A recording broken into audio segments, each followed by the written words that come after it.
So I was going through Twitter until I came across this. Absolute Joker. And oh my gosh, look at him. And after seeing that, I just couldn't help it. I had to tap it. So I read Absolute Batman. So the issue starts off with Alfred talking to Bruce. And he says, "It's time, kid. I put it off as long as I could. But I need to tell you about him." And Bruce responds, "I'm ready. So who is he?" And Alfred says, "That's the funny thing, Bruce. I've been chasing this man for 3 years, and I'm still not certain what's real and what's fabrication. Some things add up and some things make no bloody sense at all." And Bruce is like what? And Alfred says, "Well, like his islands. He owns hundreds of these tiny islands all over the world. From the Arctic Ocean to the Tasman Sea. Uninhabited, impossible to develop. This man, Absolute Joker, has his own islands. Oh, hell nah."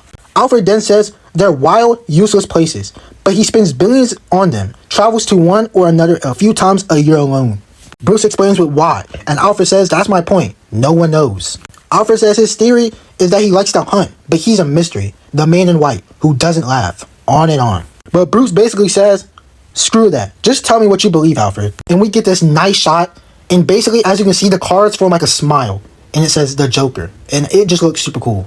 So Alfred picks back up on telling Bruce about Absolute Joker's backstory. And he says his story traces back all the way in 1888 with his great-grandfather, Joseph Grimm I. The story is, he grew up an orphan on the streets of Gotham, made his living as a street performer. They say he was good, the best around, said you could hear the laughter for blocks and blocks, though he himself never so much as chuckled. I'm sorry. Why is one kid juggling skulls on the street dressed as a clown? That's how you know Gotham is messed up as fuck in this universe. Cause why is a kid juggling skulls like that? Alfred then says his reputation grew. He brought his clown act to vaudeville, took the money from that and invested in his own theater called Just Kidding, JK. And from there, he invested in silent pictures, funded some big ones, competition was fierce, but Jack always prevailed. And according to the people around him, he was making people laugh the loudest. And by 40, he made a fortune and became one of Gotham's finest. He also ended up becoming a member of one of Gotham's finest clubs called the Five Gates Club and the Slaughter Select and so on. Yeah, go ahead and burn Gotham. Because what clubs are called Slaughter Select? Like, we already just sound sketchy. Alfred then says there are almost no photos of him, no interviews, no records at all. In fact, he exists only in shows he produced in the charity. He was especially devoted to children's causes, which made sense, given his own rough childhood. Live like a clown, leave the world with more laughter than when you entered. That was his reported motto. Jack died in 1938, according to records, and is buried in a family crypt here in the city. Jack's legacy lived on in his son, Jack Jr., who had taken over the family business in the 1920s and expanded it. Like his father, Jack Grimm II invested in entertainment that would bring laughter to the world, eventually becoming one of the early financiers of television, especially those for children. He opened homes for orphans across the country. So he's a billionaire who owns hundreds of tiny islands for apparently no reason and supports children with his money. Yeah, we all know where this is going. By the 1960s, Junior's son, Jack Grimm III, was the central figure of JK, starting one of the first cable network companies, devoted primarily to comedies and children's shows. And that Jack III was a major funder of public broadcasting. This means that Absolute Joker canonically helped start anime in his verse. Jack Grimm IV was born in the late 1970s and took the company into gaming systems, which finally brings us to our Jack Grimm V. Young, smart, and by far the most successful yet. He was one of the first investors in online gaming platforms, hardware, and software, and he approached the trillionaire status. Do y'all know how much $1 trillion is? That is insane. Joker being a billionaire in this universe is insane. So Bruce asks us, what's so scary about this guy? He's asking the questions we all want to ask. Because what is Alfred telling us all this for? What's so truly scary about him? And Alfred responds, on paper, nothing. Nothing is so scary about him. It's just the opposite. He's the 5th chapter in a story about a family that has made its fortune by embracing that very first love, the clown, helping Americans and people around the world smile, laugh. Alfred then says Jack is eccentric. He likes to go hunt big game alone on remote islands, but all billionaires are eccentric, right? As we see Absolute Joker stare down a predator, and Absolute Joker proceeds to catch the predator and kill it. And Alfred says he's a classic American success story. And Bruce says, I didn't ask you for the story, Pennyworth. I asked what you believed. And Alfred says, okay, kid, but for that, we need to go back to the start. And as we can see Jack, after killing the predator, we can see a few words mumbling in the back, meaning there's somebody else there on the island with him. Alfred then explains that in the 1880s, Jack would sneak into the dentist's office and leak nitrous oxide, which was also called laughing gas, and make the people in the alley laugh, and make them suggestible with it, so they give him all their money.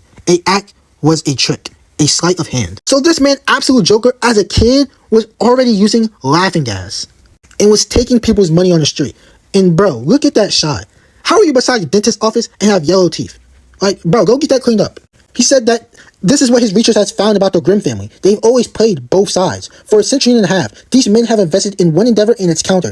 It extends beyond entertainment to all aspects of life. They've even funded our war effort in theirs. And he says this as we see the Nazi flags. Meaning this man, Absolute Joker, was funding wars for the Nazis and funding wars to fight against the Nazis.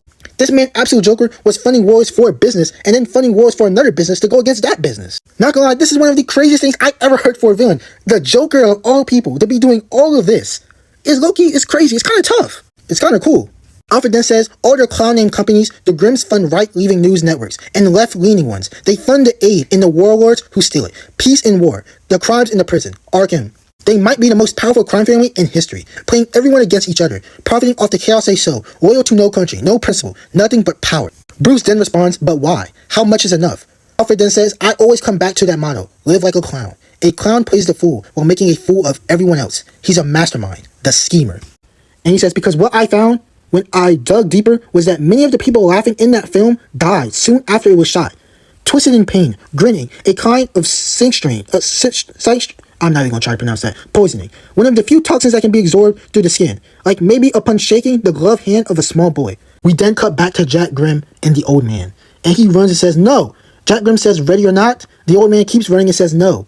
And Jack Grimm says, here I come. And we can see his face molding into something like sinister. Alfred then says, but lots of people who encountered the Grimms over the years came to mysterious bad ends. Jumping off bridges, boats, vanishing, business rivals, politicians, reporters. In the 90s, an associate of mine at the FBI, Harvey Harris, began an investigation. Died in a boat accident. Bruce then says, what are you saying, Pennyworth? Alfred then says, I'm saying there's a darker project, Bruce. I have records of Grimm investments in some of the deadliest inventions of the last 100 years. From the bomb to blow weapons, viruses, there are records of them laughing, Bruce. The Grimm men. At the test. Only then. We then cut back to Jack Grimm, and he shoots an arrow at the dude's foot. And Bruce says, what are you getting at? Just say it. And Alfred says, what if those islands are where he puts them, his enemies? What if he just leaves them there for years until he feels like God? I sound mad. Bruce says, keep going. What do you believe? And Alfred says, I believe he uses the children, Bruce. At first, he used the ones in the orphanage, and now he uses something else. As we can see, the children there basically look like they're getting sucked dry, and we can see Jack's eyes look like they're pumping venom. Alfred then explains he has found some way. I don't know, using their cells, using the research done at his arcs, some terrible elixir. And Alfred says, the clown, Bruce. What is the clown? Its whole act is a cruel mockery of us. The clown hates us. You find stories in myth, legends from ancient times now.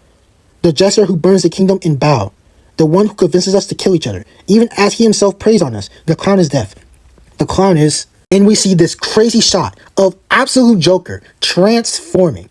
His teeth start forming, and he starts getting rows of teeth. And oh my goodness, this is insane. And Bruce is just like, say it. What do you believe? And as we can see, Absolute Joker standing over the old man, Alfred says, I believe that there is no Grimm family, alright? I believe there is no Jack. Not Jack the first, no Jack the second, third, fourth, the fifth. There's only ever been one Jack Grimm. Him. He says, I know how I sound, but look at him. He's something terrible, Bruce. A nightmare thing that stalks the earth. Not a man who never laughs at anything, but a beast that's always laughing at us. And as the old man screams, and Alfred says, he's the Joker. And we see this insane shot of Absolute Joker, and he's just laughing menacingly with his tongue out. Oh my goodness, look at him. Bro looks insane. And he just goes up there and devours the man. Batman says, I've heard enough. I need to go check on Waylon. And Alfred's like, be careful out there.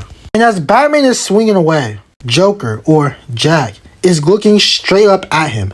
And we see him basically driving his purple car at the mansion. As he walks into his mansion, we see his butler say he's happy he's home and asks him if he's hungry, and Joker responds with, no, I ate. I wonder if his butler knows that Joker just ate a dude, but he probably does, to be honest. He might just be evil as Joker is in this universe. His butler might just be as evil as him. We don't know, but maybe he doesn't. We then see Joker say, I have plans to make, though, so if you need me, I'll be in the cave. So this man, Absolute Joker, looks like Batman. He has a mansion like Batman. He's rich like Batman. And he has a bat cave like Batman. And he has a butler like Batman. This man, Darkseid, basically gave Joker in the Absolute Universe everything Bruce has in the main universe.